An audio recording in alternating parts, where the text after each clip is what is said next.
jujur dalam segala hal, tidak ada kedustaan. Apa kata Nabi Muhammad SAW? Lazimi, lazimi kejujuran walaupun di depan matamu kehancuran, dan tinggalkan kebohongan walaupun di depan matamu keberhasilan.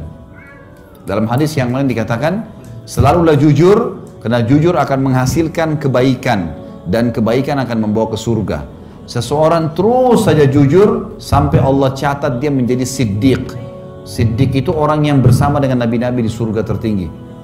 Minan nabiyina was-siddiqina wasyuhada'i was-salihin, gitu kan?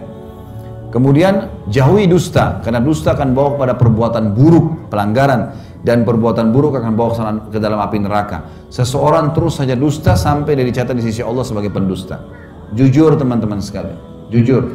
Apa saja jujur, sampaikan apa adanya. Jujur itu walaupun kita salah, akan mengklirkan masalah pada saat itu. Kita salah nih, kita bilang, oh ya saya salah, saya perbaiki. Selesai, memang pahit, tapi selesai, clear. Daripada kita dusta, besok ditanya dusta lagi, lusa dusta lagi, dusta datangin saudaranya dusta yang lain, dosa dari dosa ke dosa, jadi masalah. Dan sekecil apapun dosa akan ada konsekuensi pembersihan, harus hati-hati. Hati-hati.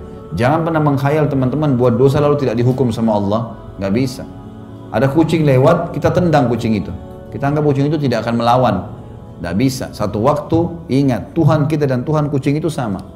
Allah akan hukum kita.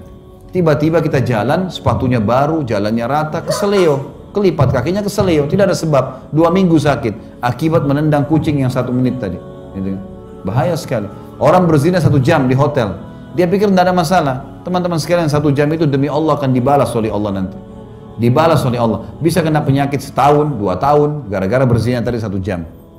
Harus hati-hati. Jangan dianggap orang buat dosa tidak ada masalah gitu. Jadi harus teman-teman sekalian jujur, clearkan masalah.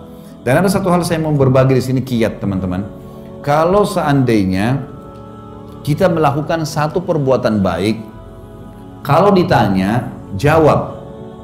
Kalau kita kalau perbuatan baik tidak kita lakukan, ditanya, jawab. Sebentar akan jelas dengan contoh ya, saya ulangi. Kalau kita berbuat satu kebaikan, misal Bapak Ibu hadir ke sini, gitu kan? Ada yang tanya, kenapa hadir? Jawab, saya mau hadir ke majelis taklim. Mau kemana? Kita mau ke masjid. Saya mau sholat. Jawab. Karena jawaban terhadap pertanyaan itu penting. Kalau orang sudah lempar pertanyaan, butuh jawaban.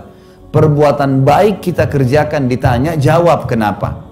Kalau perbuatan baik tidak kita kerjakan dan ditanya, jawab. Misal, kita musafir nih. Saya biasa kasih contoh kalau Jakarta, dari Jakarta ke misal ke Cirebon atau ke Jawa Tengah, lewat tol Cikampek. Hari Jumat, bapak-bapak harus sholat Jumat kan? Tapi musafir gugur Jumatnya. Baik, kita mampir di masjid, salah satu di pinggir jalan tol, ternyata orang baru bubar sholat Jumat. Ada satu bapak tanya kita, loh bapak nggak sholat Jumat ya? Ingat, perbuatan baik sholat Jumat. Tapi ditanya sekarang, nggak sholat Jumat ya? Jawab, saya musafir. Kan gitu, jelas. Baik, kita simpan di sebelah. Sekarang perbuatan buruk kalau kita kerjakan, jelaskan kenapa dikerjakan. Perbuatan buruk tidak dikerjakan, jelaskan kenapa. Maksudnya begini. Misal teman-teman sekalian, ini gelas saya tidak sengaja kesentuh, jatuh. Pelanggaran, buruk kan? Kenapa kok saya jatuhin gelas? Jatuh misalnya. Saya pinjam mobil teman, tabrak sesuatu. Kan salah ya? Perbuatan salah. Baik, kalau kita melakukan satu perbuatan salah, jangan diam, jelaskan. Memberikan penjelasan terhadap perbuatan kita. Maaf ya, saya salah. Tapi tadi saya tidak sengaja kesentuh, jatuh. Menjelaskan kenapa, mengkelirkan masalah di dalam dirinya orang itu. Sama halnya ini yang digarisbawahi teman-teman sekalian. Tadi kan mengerjakan perbuatan salah. Tidak mengerjakan perbuatan salah, jelaskan. Contoh begini, ada teman-teman yang sudah ikut pengajian, kemudian sudah berubah nih, nggak mau lagi ke diskotik, nggak mau lagi buat dosa. Teman-temannya banyak. Sekarang teman-temannya telepon, banyak orang yang terjadi di Jakarta ya. Temannya telepon nih, mau diajak ke diskotik janjian malam minggu, dia mau angkat serba salah. Udah biarin aja deh sampai nggak diangkat. Begitu sudah 3 kali temannya miss call, dia alhamdulillah dia sudah tidak telepon lagi. Jadi kesannya kayak lari. Kan gitu. Kira-kira besok dia telepon lagi nggak? Telepon lagi. Caranya gimana? Angkat telepon itu. Assalamualaikum, waalaikumsalam. Ayo kita ke diskotik yuk. Waduh maaf, saya sudah ikut pengajian sekarang. Setahu saya itu nggak boleh. Nanti jadi begini. Nah kamu sekali-kali hadir pengajian saya. Ya. Insya Allah besok lusa nggak bakal ditelepon tuh. Ya. Tapi sudah clear.